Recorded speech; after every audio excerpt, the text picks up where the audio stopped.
dia 1º de maio, dia do trabalho, um dia também especial neste ano de 2021, porque hoje nós temos a reabertura do Museu Gustavo Teixeira, com o horário das 9 às 13 horas, e que a gente já tem um início de modificações significativas aqui no museu.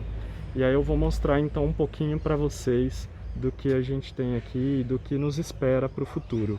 Então vejam que a gente já tem novas áreas aqui preparadas, a biblioteca em processo de restauro, finalização inclusive da pintura.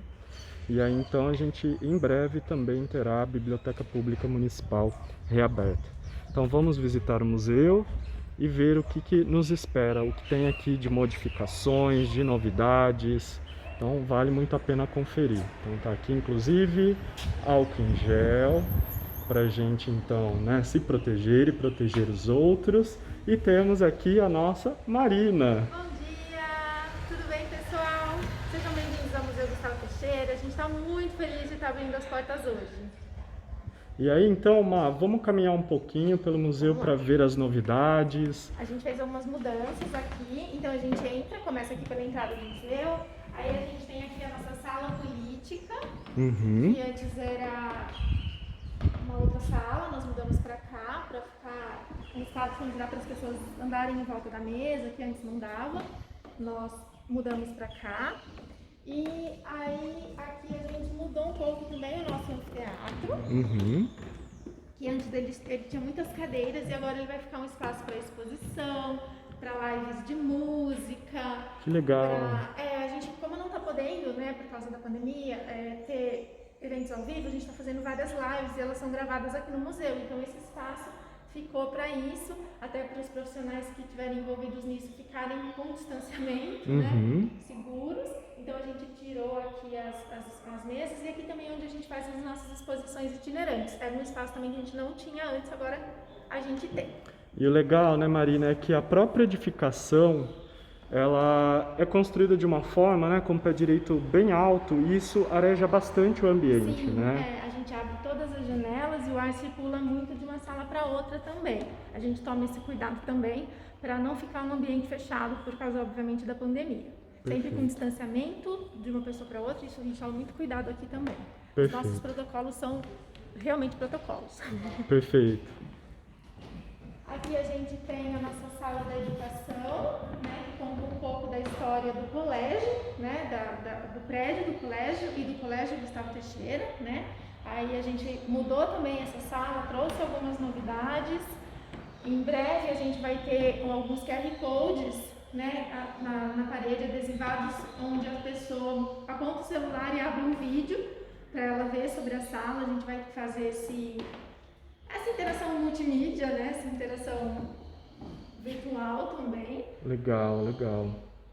Não, e vai ser super importante, né, porque é uma forma também de modernizar a experiência cultural dentro do museu. Sim, exatamente. A gente queria trazer esse universo, né, do celular, da tecnologia para cá, para a pessoa não depender só da nossa visita guiada, mas também poder sentar para ver um vídeo, para ter informações maiores, mais profundas, né, sobre o tema das salas, para saber uma curiosidade ou outra, que às vezes na visita acaba passando, né?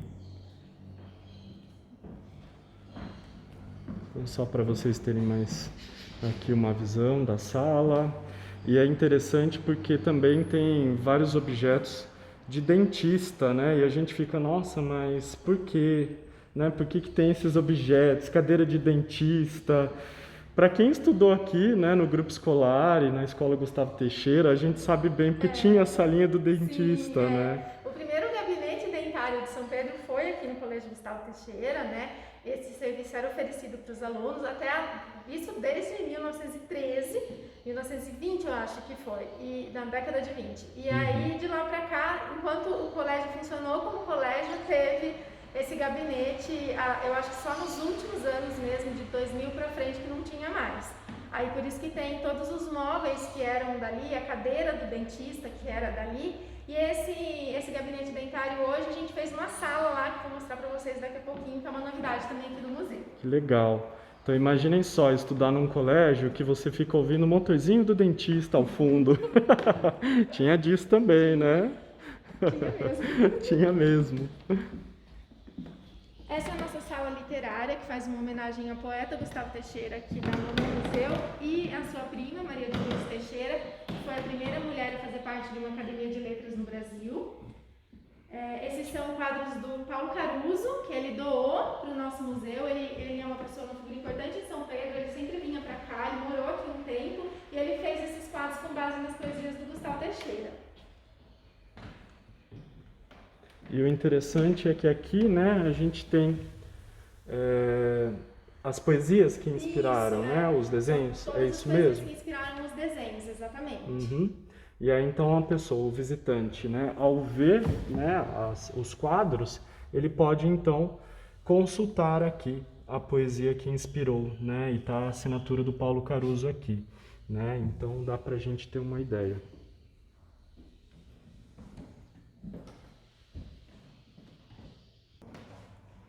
Bom, então aqui inclusive tem, né, um quadro que mostra a Maria de Lourdes Rezende Teixeira, então, que é uma personalidade muito importante aqui para a nossa cidade.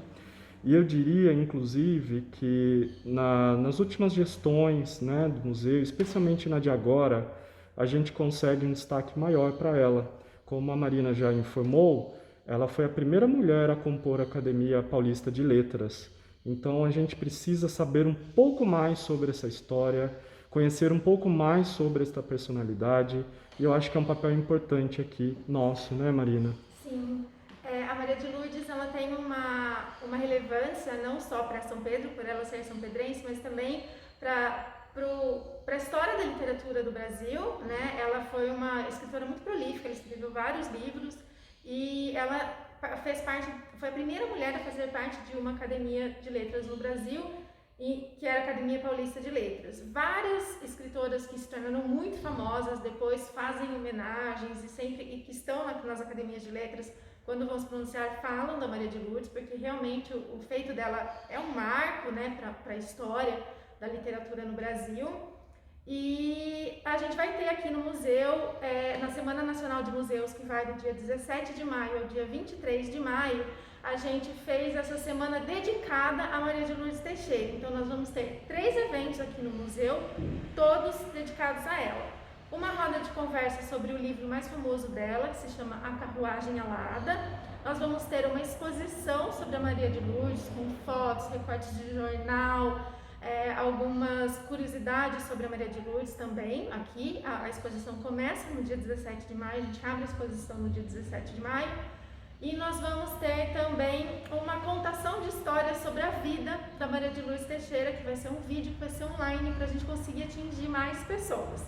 Então, do dia 17 ao dia 23 de maio, a gente vai ter essa semana, dentro da Semana Nacional de Museus, a nossa semana aqui em São Pedro vai ser dedicada a Maria de Lourdes. Que legal, Marina. Vai ser bem legal, vai ser muito importante, vai ser muito interessante também. E assim, né, eu até falei com relação aos últimos tempos, né, das últimas gestões, mas na verdade, até como munícipe, né, por mais que eu esteja há muito tempo fora, eu acho que a gente sempre pensou muito no Gustavo Teixeira, sempre foi o espaço do Gustavo Teixeira, né, e não estou desmerecendo, pelo contrário, né, eu inclusive gosto muito, né, da gente ter este espaço, essa homenagem para o poeta, mas tentando me recordar da minha infância, do período que eu estudei, inclusive aqui na Escola Gustavo Teixeira, né, do período que eu fiquei vivendo aqui em São Pedro e estudando, pouco eu ouvi sobre ela.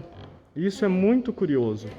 É muito curioso mesmo, é verdade, a gente pouco ouvia falar sobre ela, né? E todas as informações que a gente tem sobre ela sempre é ligada ao Gustavo Teixeira. Ela é prima do Gustavo Teixeira, toda vez é a prima do Gustavo Teixeira. E a gente às vezes perde um pouco essa relevância que ela tinha no quadro da literatura nacional.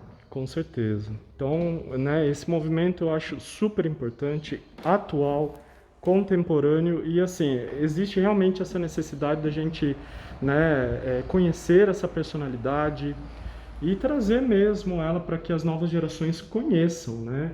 Então, aqui era a salinha do dentista, minha gente.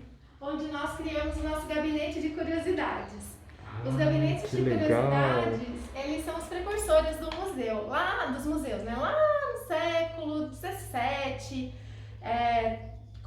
no XVI já. As pessoas que começaram a viajar depois das grandes navegações, quando as pessoas começaram a ir para lugares realmente assim que para eles eram muito exóticos, eles começaram a trazer souvenirs dessas viagens. Então as pessoas traziam de tudo: pinturas, livros, quadros, animais, né, que vinham às vezes vivos, inclusive, muitas vezes empalhados, né? E aí as pessoas começaram a fazer uns armarinhos onde elas expunham essa coleção que elas tinham. Esses armarinhos viraram pequenas salas, essas salas viraram salas maiores, dedicadas ao conhecimento e estudo da arte, da história e da etnografia de outros lugares, né? E daí surgiram os museus. A partir desses gabinetes de curiosidade surgiram os museus. Então aqui a gente fez esse espaço dedicado a contar um pouquinho dessa história dos museus, desse início lá dos museus, e a gente fez exatamente como eram esses gabinetes. Era uma exposição, digamos, amadora, né? As pessoas iam colocando as coisas, às vezes, sem muitos conceitos, como hoje a gente tem na escografia, né? A gente estuda para fazer uma exposição. Então a gente pensou e trabalhou essas coisas nesse sentido. Que legal, Marina. De fazer uma exposição meio... Tem um pouquinho de foto, tem um pouquinho aqui no caso, né, de coisas eletrônicas mais antigas, tem mala, tem livro, tem várias coisas que a gente fez. Uhum. E até é interessante, né, o que você falou com relação às viagens e o quanto as viagens, elas também contribuíram, né, para isso. Sim. Muitas pessoas que viajavam, que tinham acesso às artes, né, acabavam comprando objetos, comprando, né, até obras de arte e levando, né, para suas localidades. E muitas pessoas que não tinham acesso acabavam vendo, né, e conhecendo. É óbvio que nas coleções particulares não, né, mas os amigos, os familiares. Inclusive era um lugar assim que ele dava um certo status para as pessoas. Então, quanto maior era o seu gabinete, ou quanto mais exótico era o seu gabinete, ou quanto mais caro era o seu gabinete, né, você tinha um status na sociedade. E tem uma curiosidade: as pessoas colocavam esses gabinetes sempre perto da porta de entrada, para não só as pessoas que entravam na casa pudessem ver, mas como quando a porta estava levemente aberta, as pessoas da rua pudessem ver que ela era uma pessoa rica. Né, que ela tinha status, porque ela tinha um gabinete na casa dela. Então, eles já tinham essa proposta, embora de uma maneira muito diferente, de mostrar para as pessoas coisas de outros lugares e que contavam a história de outros lugares, né? Então, e daí que surgiram os museus abertos ao público e tudo isso. Que legal, Marina, muito bom. É excelente da gente ouvir e como, né, a gente está pensando também em turismo. Então é interessante a gente ver porque as próprias viagens, elas servem como também um instrumento de status, né? A gente pode dizer que o turismo, né, que foi impulsionado muito também pelas grandes navegações, acabou sendo que fez os museus acontecerem, né? Uhum. Isso é muito interessante.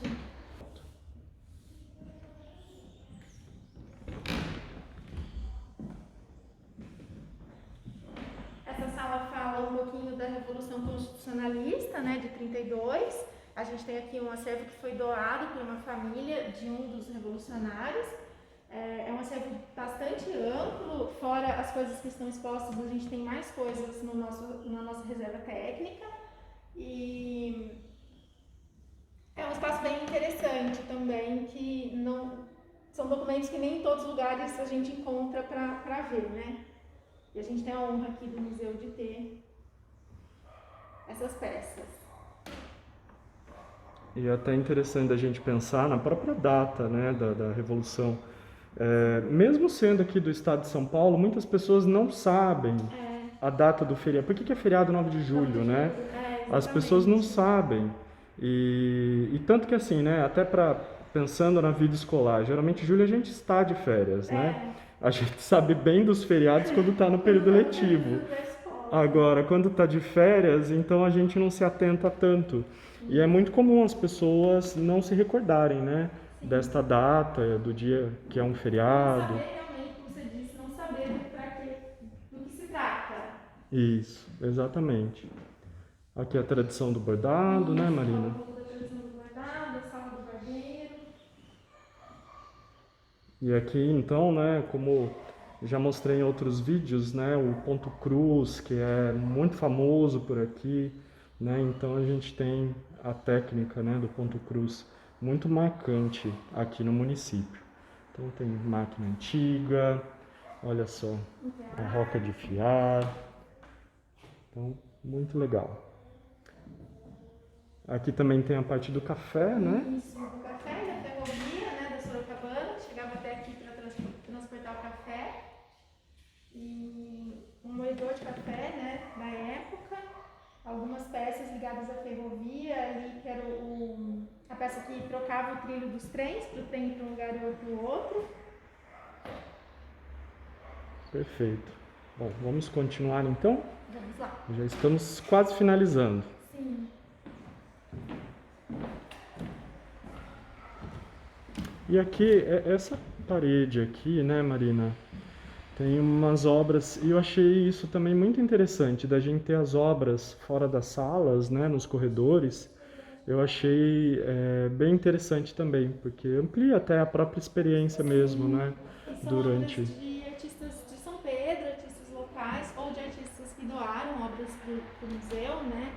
E, então é uma coleção assim, bem eclética que a gente tem aqui. Vários tipos de técnicas de pintura, de desenho. Muito jóia, tá perfeito. Bom, então vamos entrar aqui. Então aqui ficou o Pouso dos Tropeiros. Pouso dos Tropeiros, que é a nossa sala nova. Ah, que legal. Como vocês podem notar, já está diferente, a gente já pintou a sala já tem uma cara diferente, né? Tá até com um cheirinho de nova. Um cheirinho de nova. Essa sala vai ser a nossa primeira sala multimídia, como eu falei para vocês. Aqui vai ser que a gente vai colocar o nosso primeiro QR Code com aceleração vídeo, algumas outras curiosidades sobre a sala. Então ela vai ser ela é a nossa sala experimental de como a gente pretende que fique os outros espaços do museu. Perfeito, legal. Pronto. Então agora a gente vai para a última sala, né, Marina? Isso. A gente está tendo aqui algumas aulas de teatro, né? Agora que a gente já pode ter alguns eventos sem aglomeração, então por isso que as coisas estão penduradas na parede, que o pessoal está aqui montando para fazer a aula. E o interessante é que aqui é o pátio, né, do grupo escolar, então é uma área muito arejada, bastante interessante, né, para ser utilizada mesmo nesse período que a gente está passando por tantas dificuldades. É um lugar bastante amplo e arejado. Sim, e inclusive foi uma das nossas exigências que as oficinas que pudessem acontecer, que elas acontecessem em lugar aberto e com distanciamento sempre. Perfeito. Então aqui é a hospedaria. Isso, aqui é a nossa sala da hospedaria, que conta um pouco da história da hospitalidade em São Pedro. Né? A gente trouxe mais algumas peças para cá. Antes a gente não tinha tantas peças aqui. Nós aumentamos aqui um pouquinho o acervo, trouxemos uma mesinha com as duas cadeiras que a gente não tinha antes, trocamos algumas peças. Mas ela conta o começo da hospitalidade em São Pedro, que começou com as hospedarias daqui. Aqui, São Pedro tem uma característica turística da sua própria formação, que ela era um lugar de passagem, né? Onde as tropas passavam. Era um pouso, realmente, e depois se transformou numa cidade com essa característica de hospedagem mesmo, de hospitalidade, né? Então essa sala conta um pouquinho da nossa história em relação à hospitalidade. Perfeito. E é até interessante porque eu, como morador, né, nascido aqui no município e por ter estudado no grupo escolar, estas salas elas têm grandes significados. Sim. São significados que vão além do que a gente está vendo, né? Pensando na própria estruturação do museu. Mas aqui foi meu prezinho e aqui foi minha quarta série. Aqui foi acho que foi a minha sexta, se eu não mas foi um período curto, mas eu me lembro muito de ter aula nessa sala. Era muito gostoso, porque aqui é mais fresco que as outras salas, né? Mas então era muito mais gostoso estudar aqui, porque era mais fresquinho no calor, que São Pedro é uma cidade quente no verão, né? Então eu me lembro também muito dessa sala. E é interessante, né, da gente ter esse tipo de experiência e até ouvir, né, dos moradores quando eles visitam aqui o museu. Sempre tem alguém com alguma memória, com alguma lembrança emotiva, assim, bastante carinhosa, né, com relação ao grupo escolar, a antiga escola Gustavo Teixeira. Eu queria também falar um pouquinho para vocês de uma novidade que a gente vai ter aqui, que é a nossa lojinha de artesanato que a gente vai ter aqui no museu, nesse espaço. Ela ainda não está pronta, mas vai ser um espaço dedicado a alguns artesãos da cidade poderem mostrar o seu trabalho. Então a gente tem desde artesãos que trabalham com bordado com ponto cruz tradicional, até pessoas que aplicam o bordado de uma maneira super nova, super de vanguarda. A gente vai ter aqui também alguns produtos como cachaças e cervejas artesanais que são feitas na cidade. Vai ser uma lojinha para promover o artesanato de São Pedro e também para oferecer uma experiência para o turista que vier conhecer aqui o nosso museu, poder levar uma lembrança, poder levar um presente. Esse espaço vai ser aberto na semana que vem, no dia 8, no sábado, e a gente está muito feliz de poder mostrar essa novidade também aqui para vocês. O Museu Gustavo Teixeira está localizado na Rua Joaquim Teixeira de Toledo, número 524, no centro do município de São Pedro. Os horários de funcionamento de segunda a sexta-feira das 9 às 17, finais de semana das 9 às 13, incluindo feriados.